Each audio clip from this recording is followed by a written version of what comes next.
इस नोटिस को पाकिस्तान को इशू इसीलिए किया गया कि ये जो material breach, ongoing material breach है उस संधि में, उसको सुधारने के लिए एक मौका दिया जाए कि गवर्नमेंट टू गवर्नमेंट नेगोशिएशंस शुरू करें और इसको अवसर प्रदान करने के लिए ही हमने ये नोटिस इशू किया है। हमने पाकिस्तान को कहा है कि 90 दिन के अंदर इस ट्रीटी के तहत जो बायलैटरल नेगोशिएशन उनके आर्टिकल 12(3) के तहत जो अलाउड है उसमें उसको शुरू करने के लिए अपना कोई डेट वो बताएं और उसको अधिसूचित करें ताकि हम इसको आगे ले जा सकें। भारत ने सिंधु जल समझौते में संशोधन की मांग की। भारत ने संबंधित आयुक्तों के माध्यम से 25 जनवरी को पाकिस्तान को नोटिस जारी कर दिया और इस नोटिस के बाद से ही पाकिस्तान में सन्नाटा पसर गया है। पाकिस्तान को यह नोटिस 1960 की सिंधु जल संधि के अनुच्छेद 12 तहत 3 के अनुसार जारी किया गया है।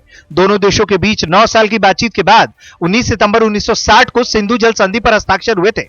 इस संधि में विश्व बैंक भी हस्ताक्षर करता है। भारत की ओर से जो नोटिस जारी किया गया उसमें भारत ने कहा कि भारत हमेशा सिंधु जल समझौते को जिम्मेदारी के साथ लागू करता है, लेकिन पाकिस्तान की कार्रवाइयों ने IWT के प्रावधानों और उनके कार्यान्वयन पर प्रतिकूल प्रभाव डाला है, जिसके कारण भारत को IWT के संशोधन के लिए एक जरूरी नोटिस जारी करना पड़ा। भारत सरकार ने साफ तौर पर कहा है कि अब बहुत हुआ, अब सीधे सीधे बातचीत के मंच पर सरकार के स्तर पर आने की जरूरत है।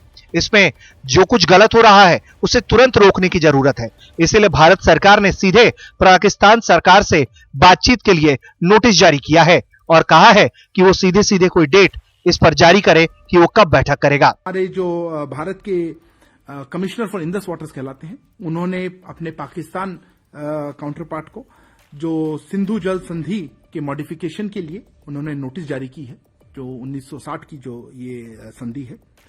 इस नोटिस को पाकिस्तान को इशू इसीलिए किया गया कि ये जो material breach, ongoing material breach है उस संधि में, उसको सुधारने के लिए एक मौका दिया जाए कि गवर्नमेंट टू गवर्नमेंट नेगोशिएशंस शुरू करें और इसको अवसर प्रदान करने के लिए ही हमने ये नोटिस इशू किया है।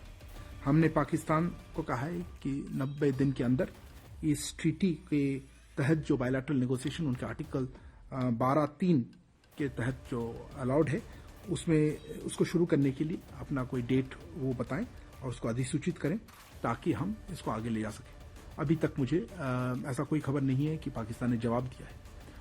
सुहासिनी ने पूछा था कि वर्ल्ड बैंक ने इसमें कोई जवाब दिया। हमने वर्ल्ड बैंक को लिखा तो नहीं था और ना ही मुझे मालूम है कोई ऐसा कोई रिस्पॉन्स आया है वर्ल्ड बैंक की तरफ से। आपको बता देते हैं कि सिंधु जल समझौता है क्या। दरअसल भारत और पाकिस्तान के बीच 9 साल की बातचीत हुई, जिसके बाद 19 सितंबर 1960 को सिंधु जल संधि पर हस्ताक्षर हुए। इस संधि में विश्व बैंक हस्ताक्षर करता रहा। इसी समझौते से दोनों देशों के बीच सिंधु नदी और उनकी सहायक नदियों की पानी की आपूर्ति का बंटवारा नियंत्रित किया जाता है। इस समझौते के प्रावधानों के तहत पूर्वी नदियां जैसे सतलज, ब्यास और रावी का लगभग 33 मिलियन एकड़ फीट वार्षिक जल का उपयोग भारत के लिए आवंटित किया गया है। इस क्षेत्र में लगातार पाकिस्तान पर समझौते का उल्लंघन का आरोप लगा है। लगातार भारत इस मामले को उठाता रहा है और जब मामला बहुत ज्यादा बढ़ गया है तो भारत ने इस पर सख्त आपत्ति जताते हुए नोटिस जारी कर सीधे पाकिस्तान सरकार को बातचीत करने के लिए कहा है। अगर पाकिस्तान की तरफ से बातचीत के लिए कोई तिथि जारी नहीं की जाती है तो आगे भारत और भी कड़े कदम उठाने की तैयारी में है। ब्यूरो रिपोर्ट, भारत तक।